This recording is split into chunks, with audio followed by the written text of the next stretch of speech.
मनीषा वाल्मीकि का केस हो, सबसे पहले हमारे चंद्रशेखर भाई पहुंचे। चाहे ओबीसी के साथ में कोई अत्याचार हो, चाहे जाटों के साथ में कोई परेशानी हो, सबसे पहले एकमात्र नेता जो बोलता है वो है हमारे भाई चंद्रशेखर आजाद। आज हर दूसरे दिन एक मुसलमान मार दिया जाता है सिर्फ गाय के नाम पे।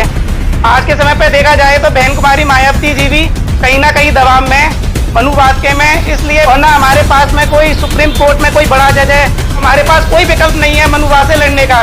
सिर्फ एक ही विकल्प है, वो है हमारे चंद्रशेखर भाई। बाबा साहब अम्बेडकर जी आए, उन्होंने देखा कि ये विचारधारा असमानता पैदा करती है, लोगों के बीच में भेदभाव पैदा करती है, एक समाज को वो ऊपर रखना चाहती है, एक समाज को वो नीचे रखना चाहती है। तो बाबा साहब भीमराव अम्बेडकर जी ने अपने विचार रखे जो कि अम्बेडकरवादी कह सकते हैं।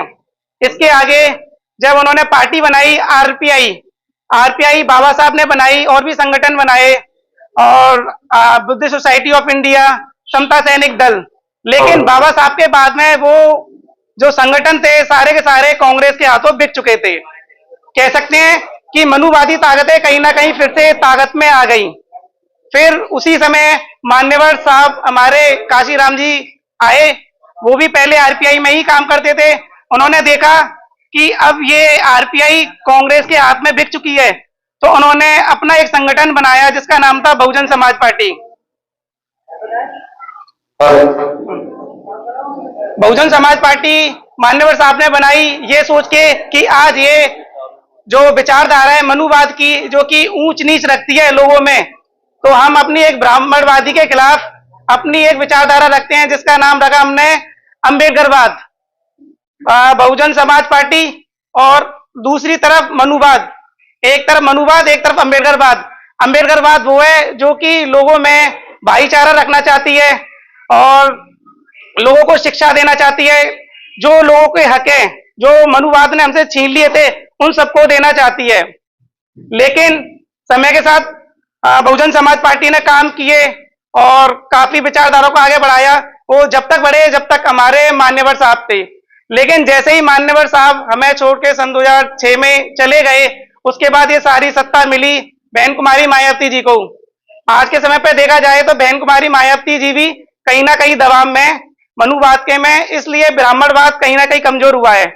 और आप देख सकते हैं कि सन 2012 के बाद में जितना अत्याचार हम लोगों पे चढ़ा है, आज हर दूसरे दिन एक मुसलमान मार दिया जाता है सिर्फ गाय के नाम पे, एक दलित मार दिया जाता है, हमारी बहन बेटियों का रेप बलात्कार हो रहे हैं। आज आना हमारे पास कोई खुद की मीडिया है, बड़ी मीडिया है, और ना हमारे पास में कोई सुप्रीम कोर्ट में कोई बड़ा जज है, ना हमारे कह सकते हो कि इंडिया के अंदर 99.99% जितनी भी बड़ी कंपनियां हैं वो मनुवादियों की हैं। आज जितनी भी मीडिया है वो मनुवादियों की हैं, जितनी भी जमीन ज्यादा संपन्न सारी चीज मनुवाद के पास। आज अम्बेडकरवाद के पास कुछ भी नहीं है। हमारा एक लीडर था, उसे भी जेल का डर दिखा के उसे भी चुप करा दिया गया।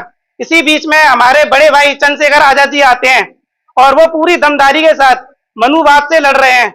देखा जाए तो उनकी उम्र होगी 45-40 के आसपास या 50 हो सकती है, मुझे नहीं पता, लेकिन उनके ऊपर केस देखोगे तो 50-60 केस है। जितनी उनकी उम्र नहीं है उससे ज्यादा केस है।